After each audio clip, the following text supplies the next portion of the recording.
students. This is B. Prashanti, lecturer in biotechnology in ME and JS and RVR Degree College, Malkipuram.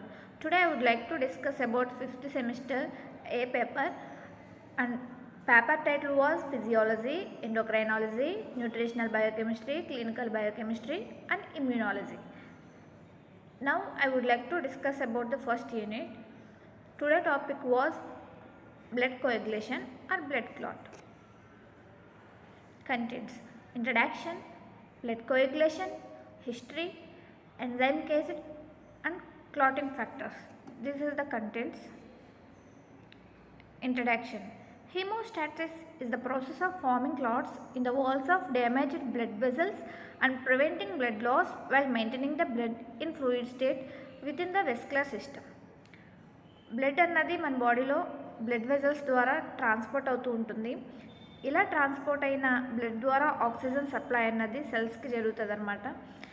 ఇప్పుడు ఎప్పుడైతే skin అన్నది మన బాడీకి ఒక ప్రొటెక్టివ్ లేయర్ లాగా వర్క్ చేస్తుంది, ఎప్పుడైతే స్కిన్ అన్నది లేదా డ్యామేజ్ అన్నది అయిందనుకోండి, స్కిన్ రప్చర్ కానీ లేదా డ్యామేజ్ కానీ అయిందనుకోండి, బ్లడ్ అన్నది బయటికి ఫ్లో అవటం స్టార్ట్ చేస్తుంది. ఇలా బ్లడ్ లాస్ అన్నది ఎప్పుడైతే స్టార్ట్ అయిందో మన బాడీలో ఆక్సిజన్ లెవెల్స్ అన్నవి తగ్గిపోతాయి, ఇంకేస్ మరీ ఎక్కువగా బ్లడ్ లాస్ ఉన్నప్పుడు. అందుకని దీన్ని ప్రివెంటింగ్ చేయడానికి మన బాడీ న్యాచురల్గానే ఒక వాల్ టైప్ ప్రొటెక్టివ్ లేయర్ని ఫామ్ చేసుకుంటుంది. దీన్ని మనం బ్లడ్ క్లాట్ అని చెప్పుకుంటాం అనమాట. అసలు ఇలా బ్లడ్ అన్నది క్లాట్ అవ్వకపోతే ఈ బ్లడ్ లాస్ అన్నది ఎక్కువగా జరిగితే కనుక ఇట్స్ లీడ్స్ టు డెత్ అనమాట.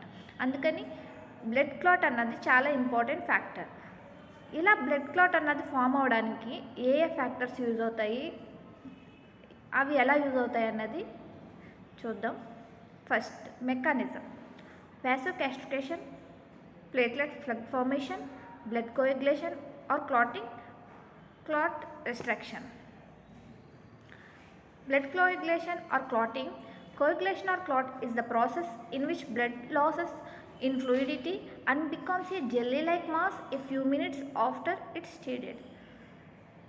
కోయాగులేషన్ అన్నది లేదంటే బ్లడ్ క్లాట్ అన్నది ఒక ప్రాసెస్ అన్నమాట. బ్లడ్ అన్నది లాస్ అవ్వకుండా ఉండడానికి దాన్ని ఫ్లూయిడిటీ స్టేట్ నుంచి జెల్లీ స్టేట్లోకి మార్చి ఒక మాస్ కింద ఫామ్ చేసి బ్లడ్ లాస్ అన్నది అవ్వకుండా ప్రివెంట్ చేస్తుంది.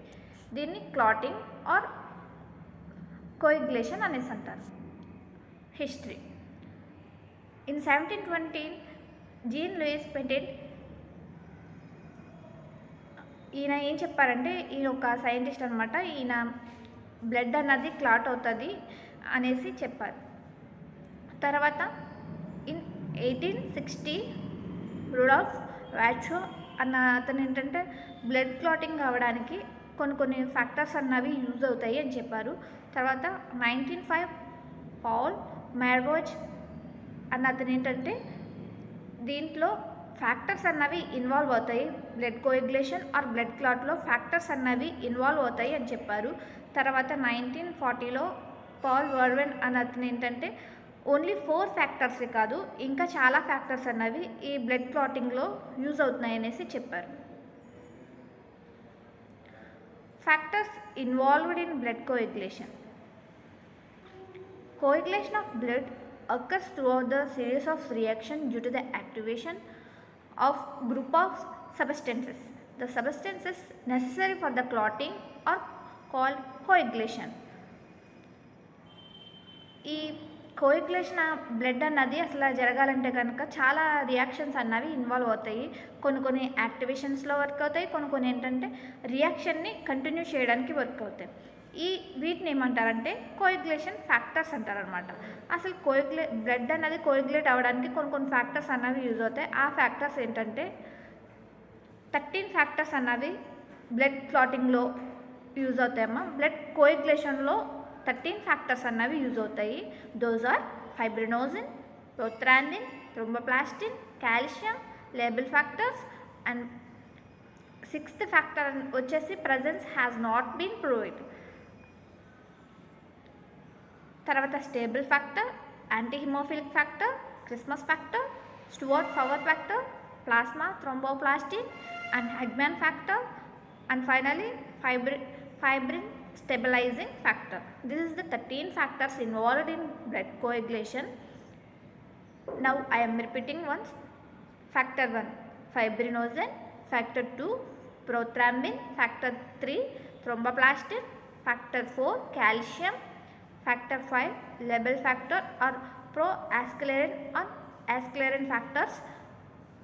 Factor 6 was presence has not been proven, and factor 7 stable factor, and factor 8 anti-hemophilic factor, factor 9 Christmas factor, and factor 10 Stewart power factor, and factor 11 plasma thromboplastin, and factor 12 Hegman factor, and factor 13 fibrin stabilizing factors. This is the very important factors involved in blood coagulation or blood clot. Now I would like to discuss about what is the clot. Clotting అన్నది 3 స్టేజెస్లో అవుతుంది. ఆ stages ఏంటంటే నార్మల్గా enzymes అన్నవి pro enzymes అన్నవి enzymes కింద, enzymes అన్నవి క్లాట్ కింద కన్వర్షన్ అన్నది జరుగుతుంది. ఈ రియాక్షన్స్ని ఏమంటారంటే ఎంజైమ్స్ని యూజ్ చేసుకుని జరిగింది కాబట్టి ఎంజైమ్ కేసెడ్ థియరీ అంటారు.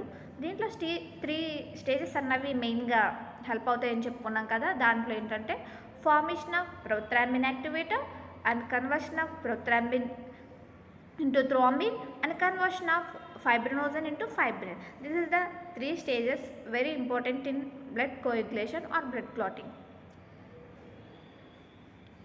Then what is clot?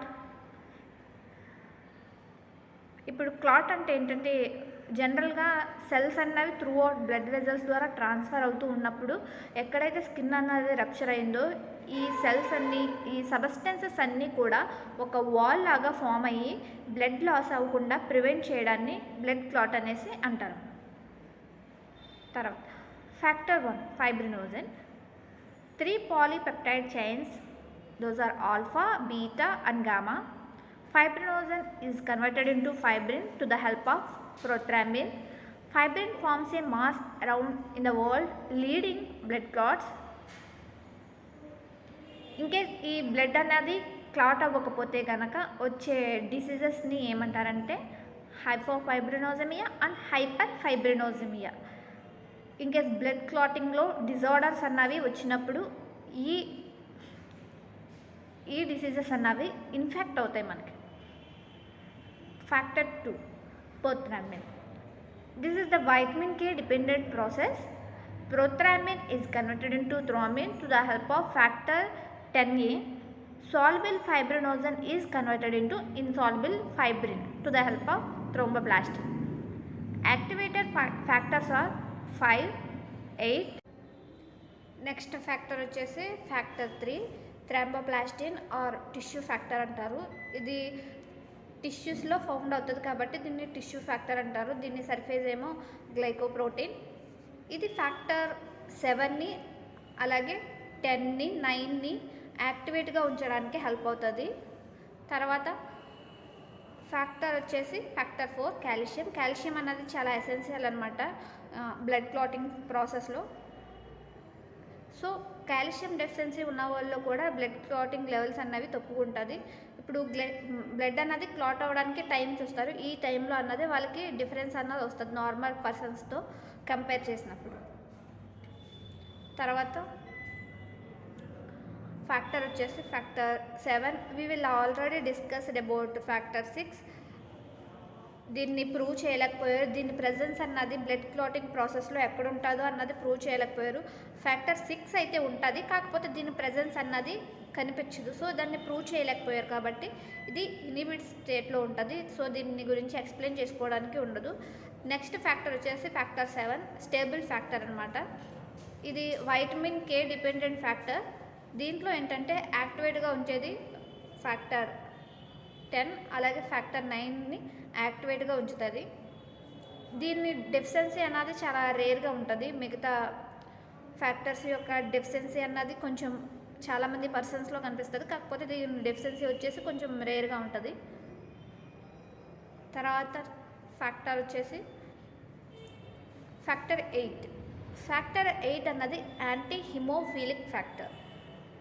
ఇది చాలా ఇంపార్టెంట్ ఫ్యాక్టర్ అనమాట బ్లడ్ క్లాటింగ్ ప్రాసెస్లోని.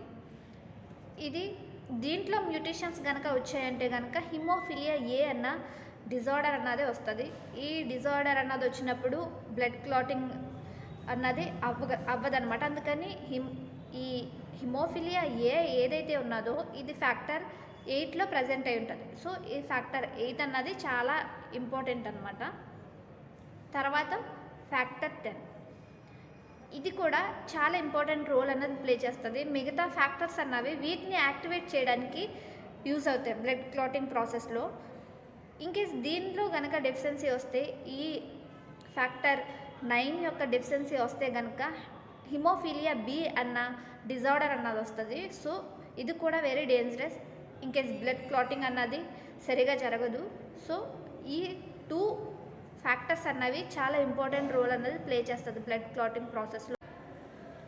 నెక్స్ట్ ఫ్యాక్టర్ వచ్చేసి ఫ్యాక్టర్ 10 స్టూవర్ట్ పవర్ ఫ్యాక్టర్ అనమాట. ఈ ఫ్యాక్టర్ ఏంటంటే ఫ్యాక్టర్ 10ని 11ని 7th ఫ్యాక్టర్ని యాక్టివేట్గా ఉంచడానికి హెల్ప్ అవుతుంది. తర్వాత ఫ్యాక్టర్ 12 వచ్చేసి క్రిస్మస్ ఫ్యాక్టర్. ఇది కూడా చాలా మెయిన్ రోల్ అన్నది ప్లే చేస్తుంది. లాస్ట్ ఫ్యాక్టర్ వచ్చేసి ఫ్యాక్టర్ 13 ఫైబ్రిన్ స్టెబిలైజింగ్ ఫ్యాక్టర్. ఈ ఫైబ్రిన్ స్టెబిలైజింగ్ ఫ్యాక్టర్ అన్నది ఇన్వాల్వ్ అయినప్పుడు మాత్రమే బ్లడ్ క్లాటింగ్ ప్రాసెస్ అన్నది కంప్లీట్ అవుతుంది. సో ఈ 13th ఫ్యాక్టర్ ఏదైతే ఉందో ఇది చాలా హెల్ప్ఫుల్గా ఉంటుంది. చాలా ఫ్యాక్టర్స్ని ఇది రోల్ చేస్తుంది అనమాట. సో ఇది చాలా మెయిన్ రోల్ అన్నది ప్లే చేస్తుంది. ఇవి బ్లడ్ యొక్క కోయాగులేషన్లో ఇన్వాల్వ్ అయ్యే 13 ఫ్యాక్టర్స్ అనమాట. అసలు ఈ ఫ్యాక్టర్స్ అన్నవి బ్లడ్ కోయాగులేషన్స్లో ఎలా యూజ్ అవుతాయో అన్నది చూస్తున్నాం. ఈ ఫ్యాక్టర్స్ అన్నవి వాటి యొక్క రోల్ అన్నది కరెక్ట్గా మెయింటైన్ చేసినప్పుడు మాత్రమే బ్లడ్ అన్నది కోయాగులేషన్ జరుగుతుంది, బ్లడ్ అన్నది క్లాట్ అవుతుంది. ఇలా బ్లడ్ క్లాట్స్ అన్నవి వచ్చినప్పుడు మాత్రమే మన బ్లడ్ అన్నది లాస్ అవ్వకుండా మన బాడీ మెయింటెనెన్స్ అవ్వడానికి హెల్ప్ అవుతుంది. కాబట్టి ఈ 13 ఫ్యాక్టర్స్ ఏవైతే ఉన్నాయో ఈ ఫ్యాక్టర్స్ అనేవి చాలా ఇంపార్టెంట్ అన్నమాట. Thank you so much.